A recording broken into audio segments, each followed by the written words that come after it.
And then I said, Scarlet Witch, I barely know her. I don't get it. Well, I mean, what's there to get? I barely know her. No. I got that part, but that's all you said. Like, did you forget the setup? Welcome back, fams, to another Cady and Katie. It may be 2021, but we are not out of the Pandy Woods yet, so we come at you once again through the magic of Discord. Fortunately, 2021 also finally means that we're getting something new from the Marvel Cinematic Universe. This time taking the form of a new official Marvel Studios TV show, the first of its kind, featuring Paul Bettany as Vision and Elizabeth Olsen returning once again as Wanda, Scarlet Witch, Maximoff, Scarlet Witch. That's still not a joke. Just roll the clip.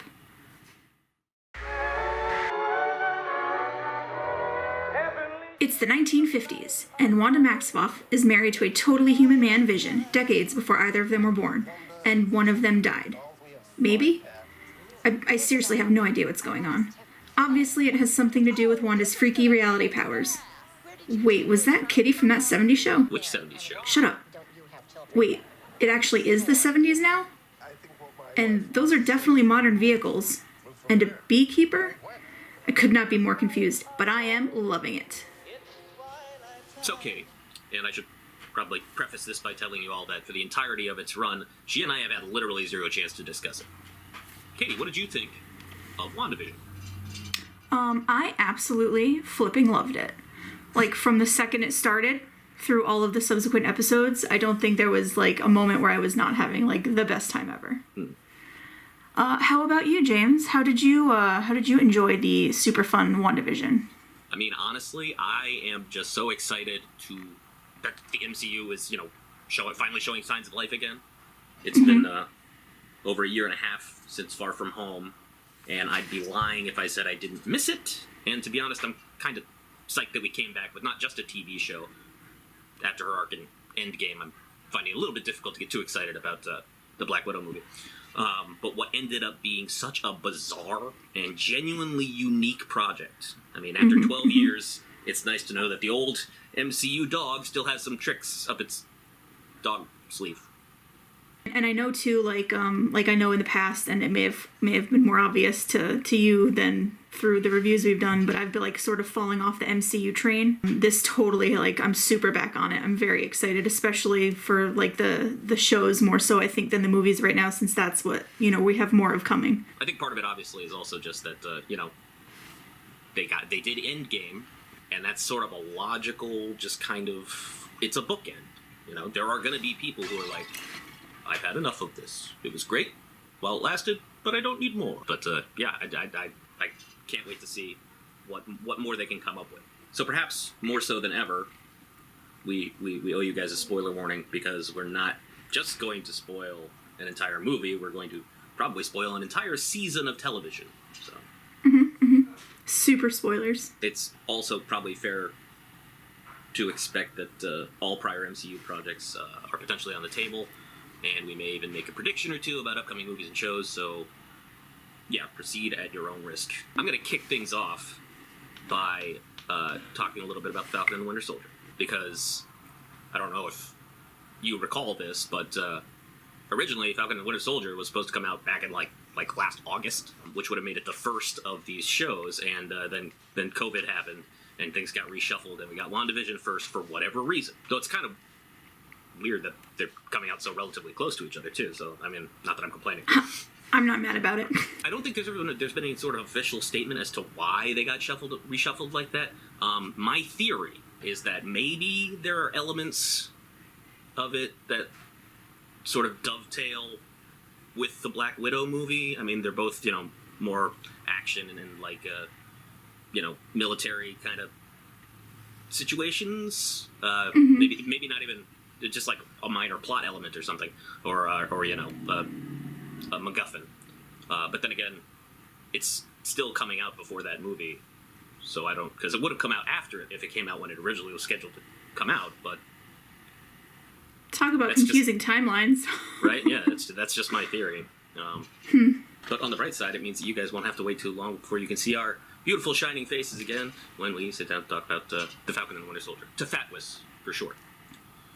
I won't remember that. Every time I'll ask you what that means. Okay. On the subject of WandaVision, though, I did notice, because I was lucky enough to have the time to go and actually rewatch everything, because I'd watched every episode, except the last episode. I've only watched that one once.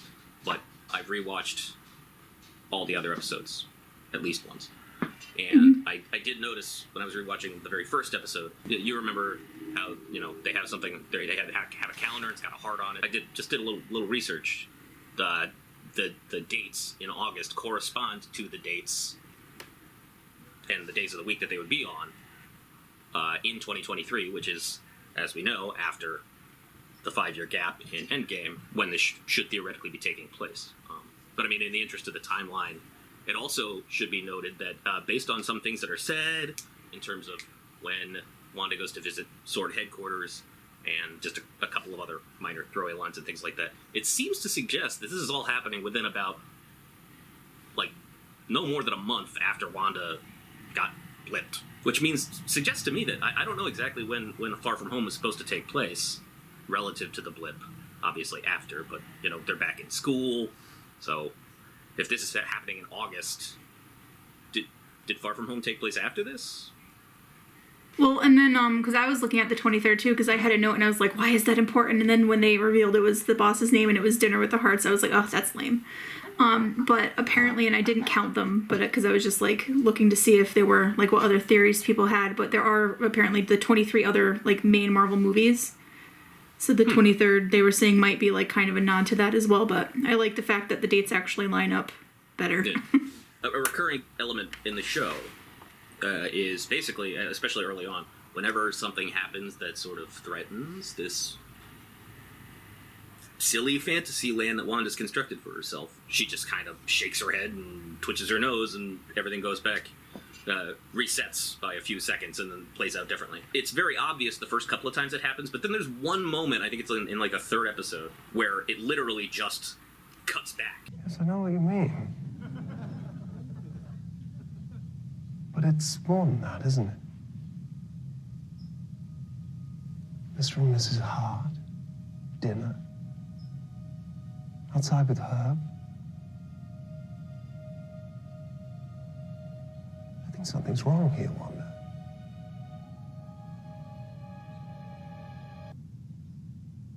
Yes, I know what you mean. To a few seconds before, in a second.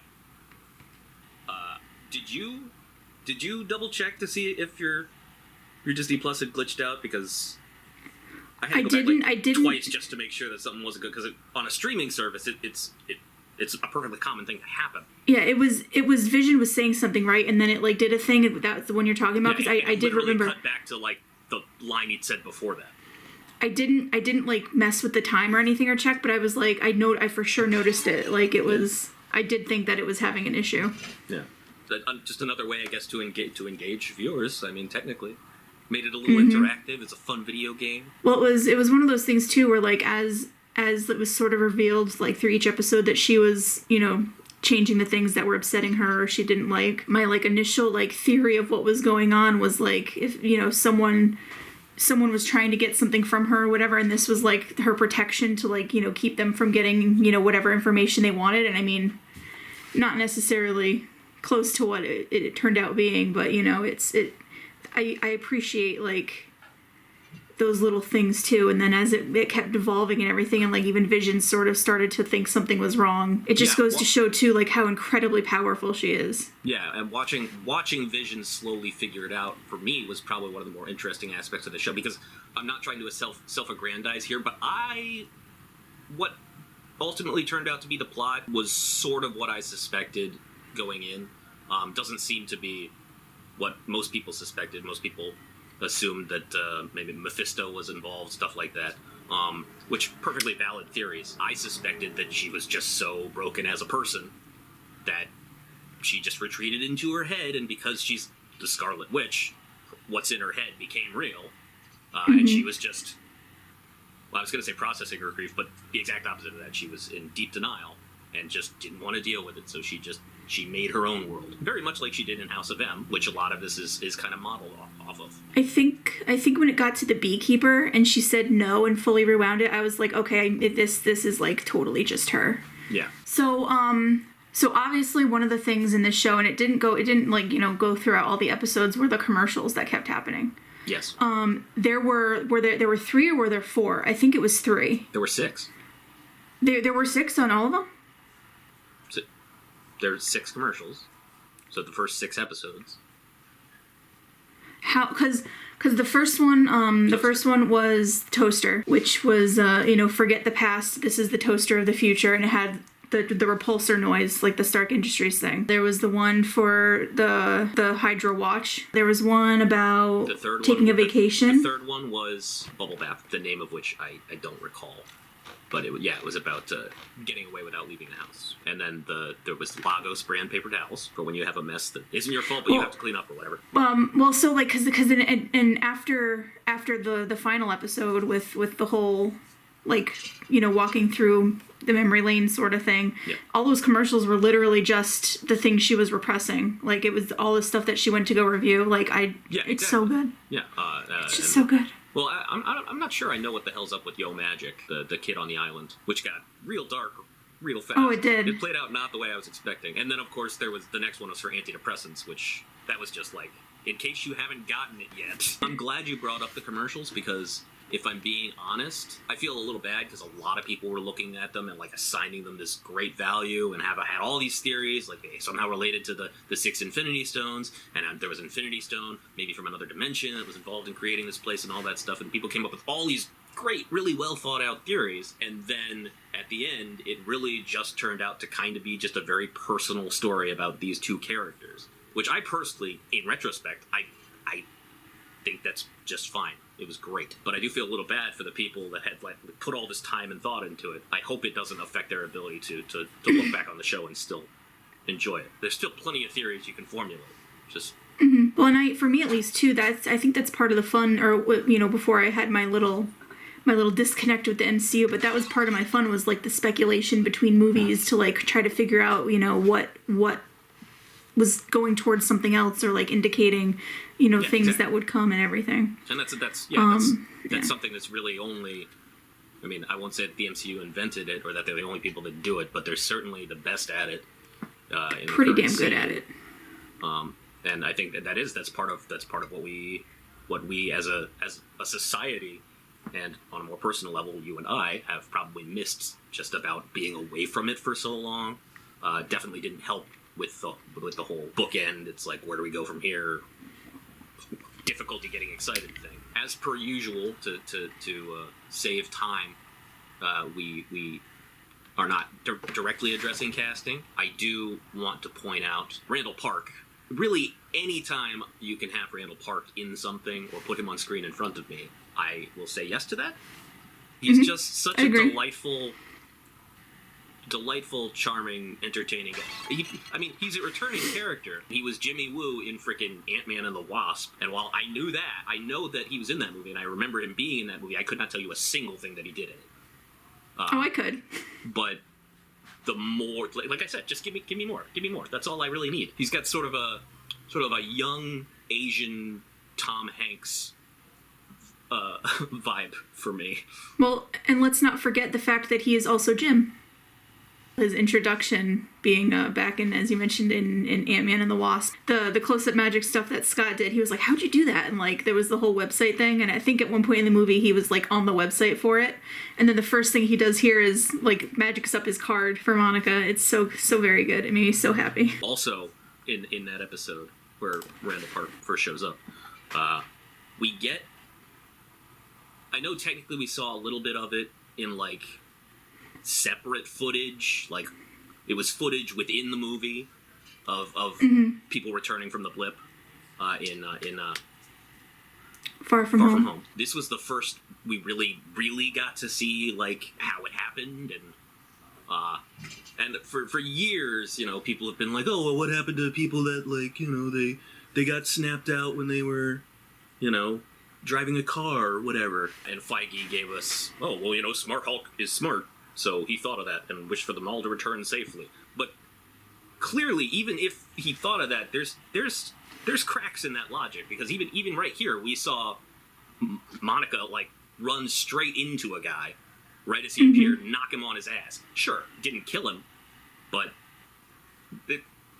there's some weird stuff. I'd love to see more of it, honestly. Honestly, I would too. To this day, I still maintain, look, we're doing Marvel Studios TV shows now. Make a documentary on life between the snap and the blip. Do it, you cowards. Do it. This show is a perfect example. Do something different and weird. You can take risks now. You've got us. So, yeah, and it'd just be a really interesting thought experiment. What would life actually be like? Yeah, and I mean, I love the superhero thing and everything, obviously, but I would like a day in the life of sort of MCU where it's just people. Yeah, just people talking. Why not? All the other movies, or not all of them, but a lot of them seem to be themed around different other genres of film. Haven't done a documentary yet. I mean, we should probably talk a little bit about Monica, just because I didn't really get a strong sense for the character. It's not that she did anything poorly or even that the writing was bad for her. It's just like she felt very much like a side character, and because I don't know the actress well enough. Well, and the last time we saw the character, she was like a little kid in Captain Marvel. Yeah. So. And obviously they're setting her up, and I'm excited to see where it goes, because I know of the character Monica Rambeau and things that but it's just like, Randall Park didn't have, probably had a smaller role than she did, but I know him. I know that I like him. She seemed fine, but I couldn't tell you another thing that she's in. I'm excited to see what she's in the future. Exactly. So, Pietro. It always bugged me. Pietro, Wanda's brother. Already a pretty intimate relationship. Twin brother, even more intimate. Twins that went through the shit that these two did together, even more intimate. I mean, hell, in at least one of the comics universes, they're literally intimate with each other. So when he dies, she's sad for a couple of scenes at the end of Age of Ultron, and then never mentioned again, like a fire at a sea parks. And it's always just bugged the crap out of me. The point is, I went into WandaVision fully prepared for them not to mention Pietro at all. Just ignore him, continue ignoring him. Aaron Taylor Johnson, his contract is expired or whatever, I don't know. So, and I legitimately wrote in my early script that if Pietro's even mentioned by name once, I will consider the show a rousing success. And boy, did that return on its investment. Not only did he get mentioned in, like, what was it, episode 3? Yeah, the episode where she gives birth. But then they hit us with that red herring, and I did not know how to feel at first, because I was like, first of all, like, they do the camera behind him and I see the hair and I'm like, oh my god. And then it's Evan Peters, who, as much as it pains me to admit it, his Quicksilver was just a more interesting character, despite the fact that every other aspect of those movies are worse than anything the MCU has ever crapped out. Well, and one of the only scenes I've really seen from any of those other movies was his, like, zooming around the whatever it was. The most memorable scene from any of the movies that they happened. So, but when it happened, it was like, as delightful as he was, I was like, where are they going with this? Are we going to get a multiverse? Is this how mutants are going to get introduced to the MCU? I really don't want it to be. Because, well, first of all, like I said, one of the reasons I like the MCU is because it's not just a sprawling collection of universes that are all interconnected and blah, blah, blah. That's one of the reasons it's taken me... I have a really hard time breaking into the comics, still do, to this day. I don't need all these universes. I mean, obviously, alternate realities, hell, they exist in the real world, hypothetically. I mean, it's an irrefutable fact. But if they're gonna do it... I mean, Into the Spider-Verse, great movie, but it was a one-shot.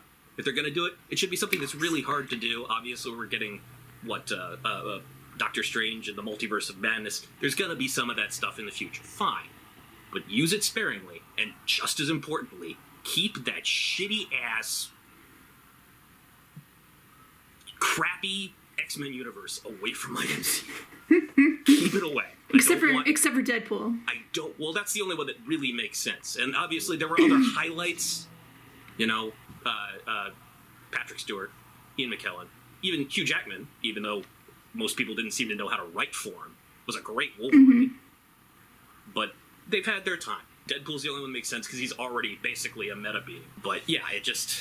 I don't want that. I don't want it stank anywhere near anywhere near my MCU. We didn't get mutants either. I think a lot of people were expecting this to somehow, because so much of it sort of relates to, I mean, it's going to happen. We all know what's going to happen at this point, right? But if not with Wanda, then I was very surprised at the end. I was sitting there like the beginning of the last episode, like, mutants? Who said it won't be Wanda? Just because she didn't do it in this show. Well, I don't know, are mutants and witches the same thing now? No, but just because it didn't happen in this show, it's going to happen. There's no reason to believe Wanda won't be somehow involved. That's all. I don't know. Well, my bigger concern is that there's really I'm worried that there is no really graceful way to do it. Where they've been all this time? Don't worry about it. I mean, I assumed initially they get from another universe, and I don't want that. But what the hell else are we gonna do?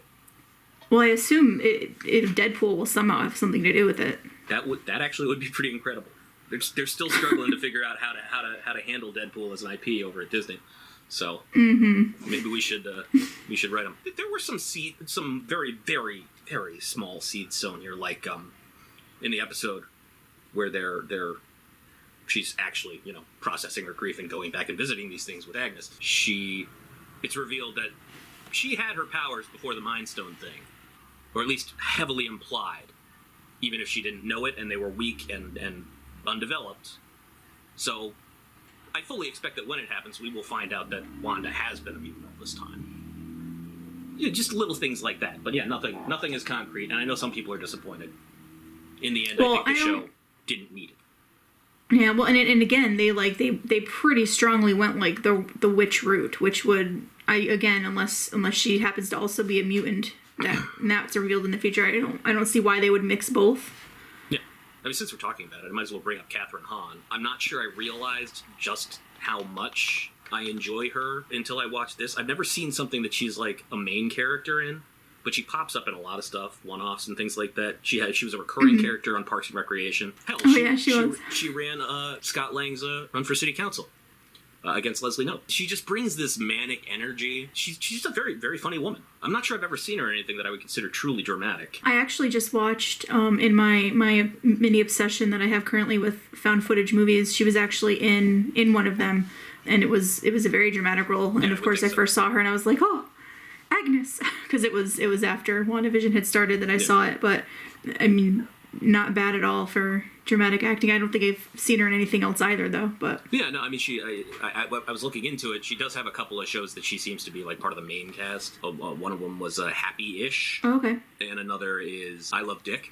I'm not sure what that's about, but I kind of want to find out now. Little bonus review for you guys: The Visit. Katie gives it a thumbs up.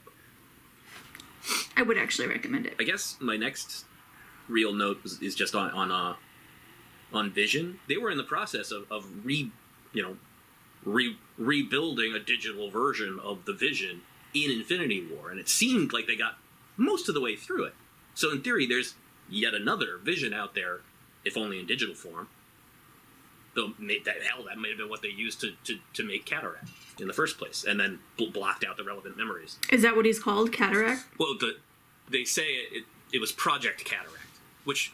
Oh, okay. How perfect code name is that? I mean, yeah, for evil Vision. He's Vision, but like a cloudy, murky version of Vision.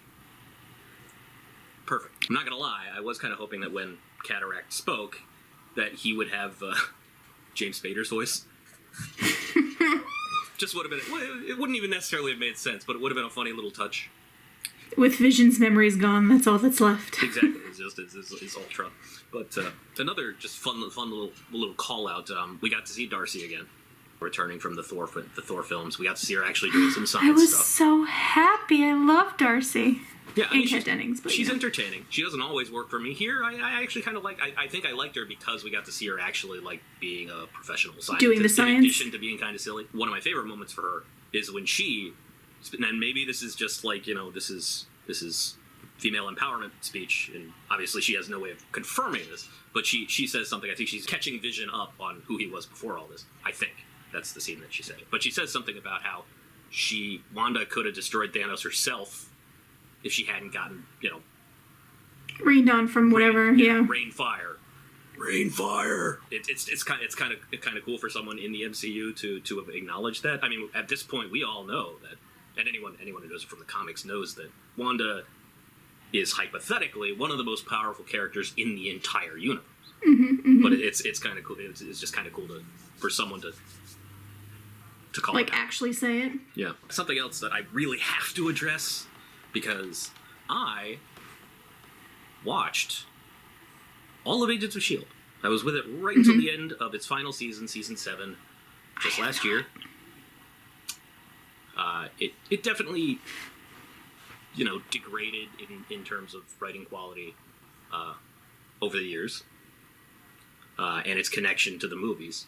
And part of that was because it was helmed by Marvel TV rather than Marvel Studios, so the communication there, and there was a split in like creative differences and things like that at some point during its run. I get that, but if this isn't the final, just fuck you in the coffin that show officially takes place in an alternate universe, then I don't know what is. The Darkhold shows up in this show, and it's not even. It would have been so easy to just make it look like the book from the show, but they didn't. They deliberately didn't.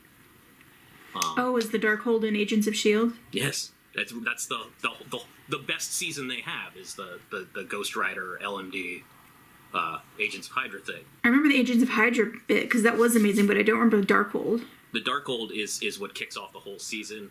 Okay. You probably don't remember, but Ghost Rider's uncle is using the Darkhold to literally create matter, which actually kind of gets referenced here. So I guess that actually might be like one of its canonical purposes, because that's how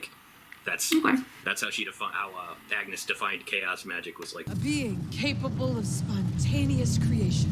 But it's still, it's like, it would have been so easy to make it the same design, and they didn't. And on top of that, on top of the fact that they just recently slightly reshuffled the timeline so that Thor 2 takes place before Iron Man 3, making season 2 of, or maybe it was season 1 of Agents of S.H.I.E.L.D. not even make sense. The show deserved better, that's all. Like, I can accept it at this point, but they really tried.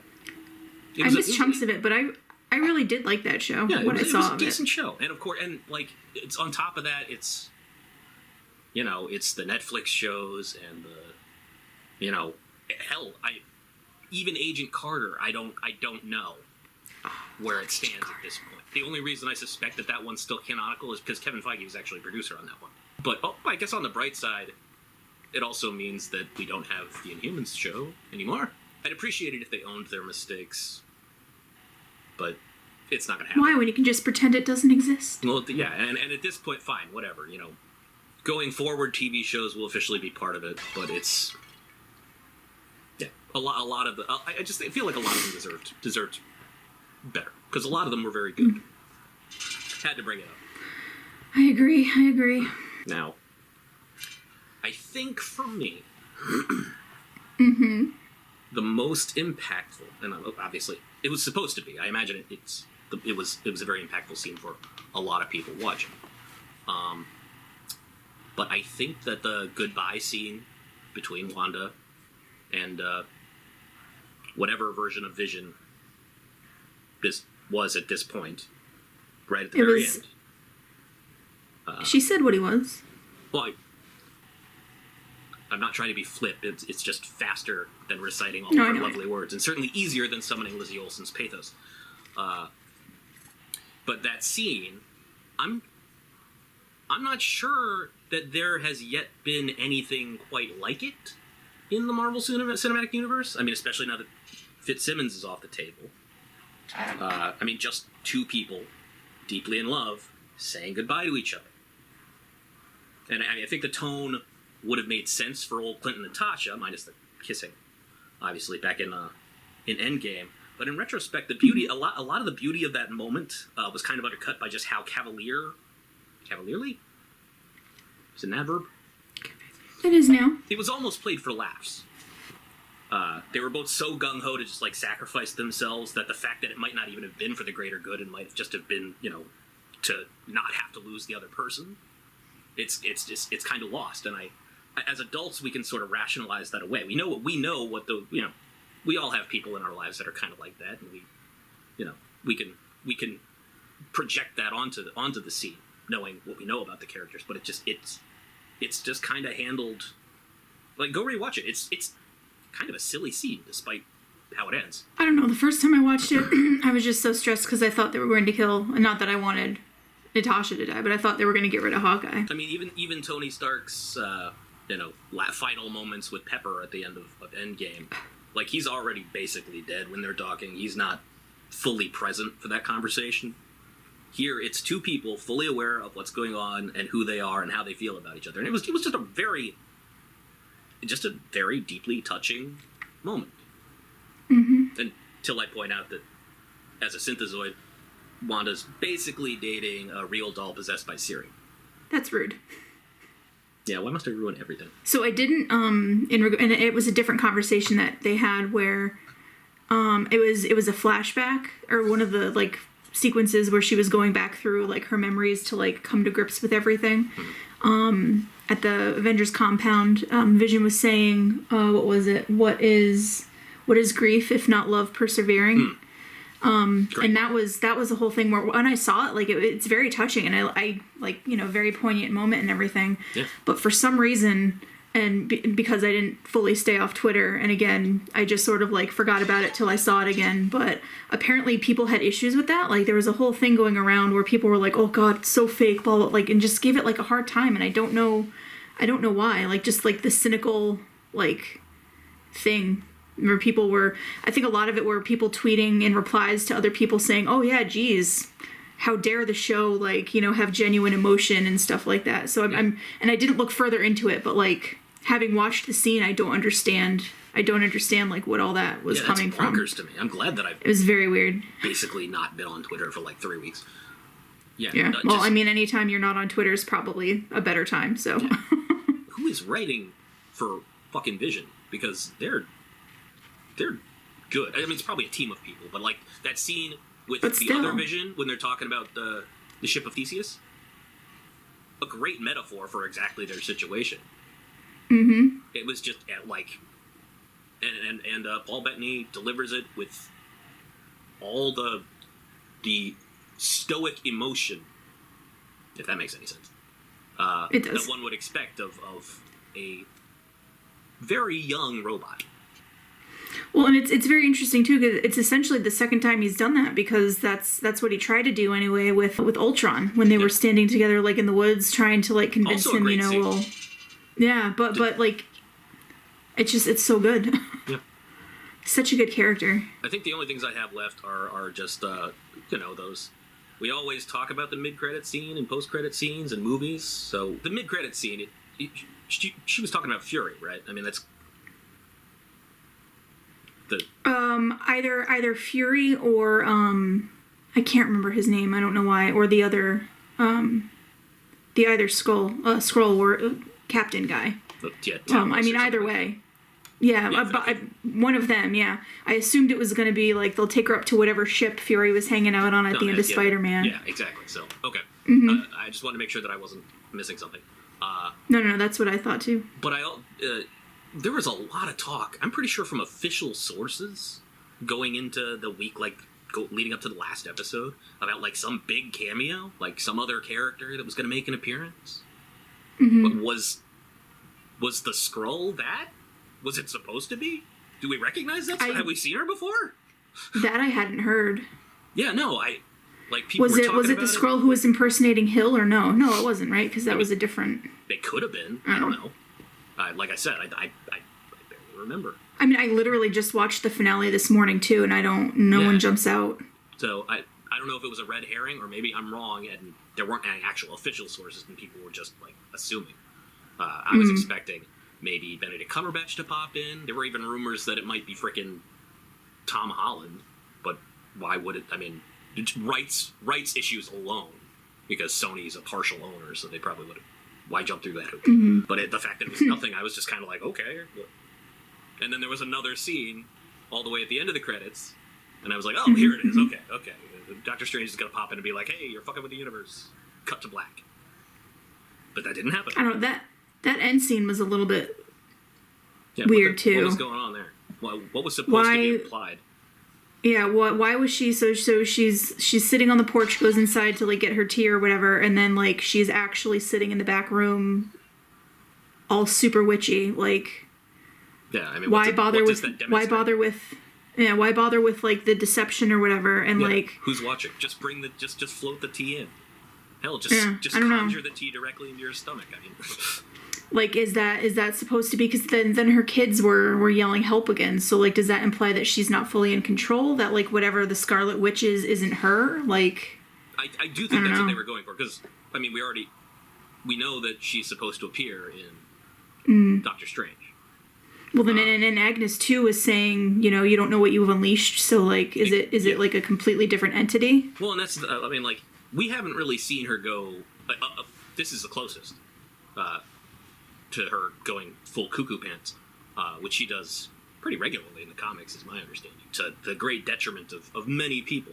And Elizabeth Olsen herself is a big fan of Scarlet Witch in the comics, and she herself has said, she said years ago that she'd love to do House of M, but also thought that it was, the subject matter was dark enough that she didn't think it would ever happen. And then we got this, and she couldn't be happier. So it's entirely possible that we may very well see Wanda once again in an almost a villain role.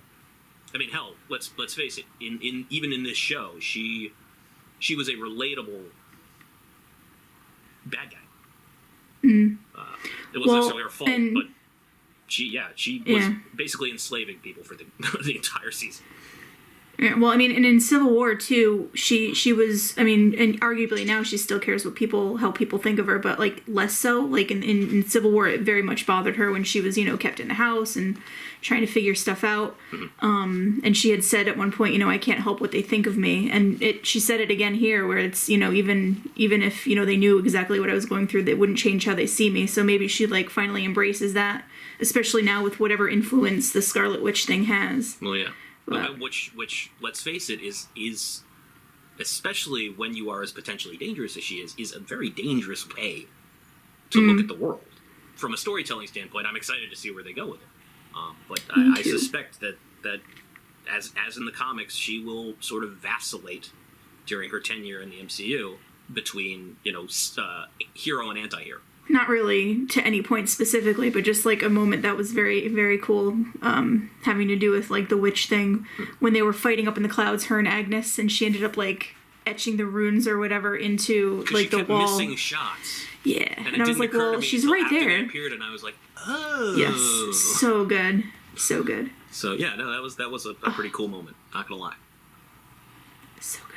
I was also confused, like and again, this was resolved like once everything was revealed, but because it was really heavily implied by the footage, the security footage that Sword had, that she broke in and actually stole Vision and like actually had his body, and then it was revealed later that she just created him out of nothing. Upon rewatching, I was so confused for a moment. I remembered actual footage of her like grabbing his body and like walking off with it. And I went back and rewatched it, and it's not. It's just very cleverly edited. It shows, like, when she smashes the door open, when she breaks the glass, when she floats down. But nothing. I literally implanted a memory. Mandela effect. I thought so, too. That's why I was so confused. I was like, she took him. Yeah, but she didn't. It's cool how they...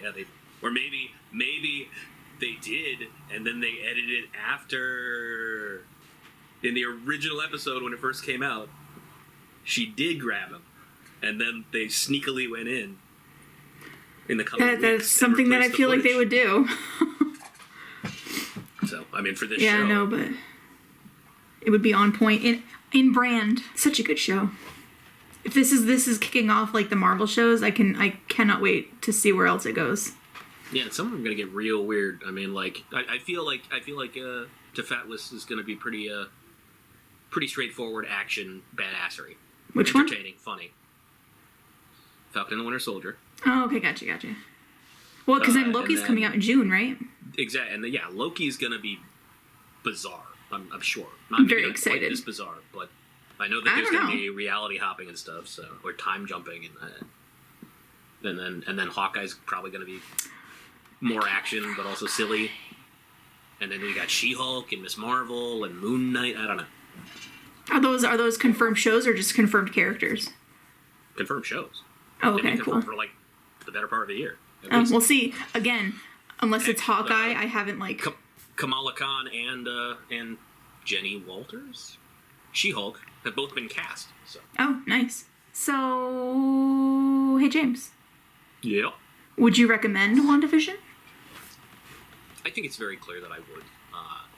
There's nothing I could say right now that I don't think I've already said. More so than in most reviews. I really got into the emotion and like the merits of the show, I think. So yeah, I mean, 2 thumbs up. Excited to see more. Probably not WandaVision because it seems like a one and done kind of its own season. But excited to see more of the characters. Excited to see things moving forward, and hoping that Marvel can keep up the risk taking momentum and just try different things. They don't all have to be incredible, but try new stuff. It's fun. Katie. Yeah. How about you? Would you recommend WandaVision to our dear viewers? 100%. I mean, historically, I do tend to kind of recommend things generally just because even if they're not like fantastic, like just watching them like for the cultural importance of them or just to be in on whatever it is, I usually do recommend it. But I think this might be one of the first ones that like before I even finished watching the show, I was like, you have to start watching WandaVision to literally everybody. I can't wait, as you said, to see like where they go from here. I would love another season of WandaVision, but I mean, I kind of also like the idea of them being like their own little like mini extended movies. Yeah. But 100% I would recommend it. I guess that's as good a place as any to wrap things up. How did all you guys feel about WandaVision? Maybe you have some answers to what I'm sure were the many questions that we asked while discussing this, but I wouldn't know because I wrote the script a couple of days ago. Please do not hesitate to let us know and or correct us in the comments. Comic comments. And as we always say, if you want to help the channel out, you can share us on the socials with your friends, just, the folks. And if you wanted to take it a step further, you could always become our patron on Patreon. And of course, while that sweet vaccine rollout is taking its time, there is a light at the end of the proverbial tunnel. So please do keep an eye out in the not too distant future for new Poor Taste Buds, new Animorphs Book Talks, and of course our hot take on The Falcon and the Winter Soldier debuting on Disney Plus on March 19th, which for all I know might have already happened by the time I get this up on YouTube. Well, and until then, we are Cady and Katie of Under 655 Studios. 655. Did you hear the one about Scarlet Witch? It's still not a joke.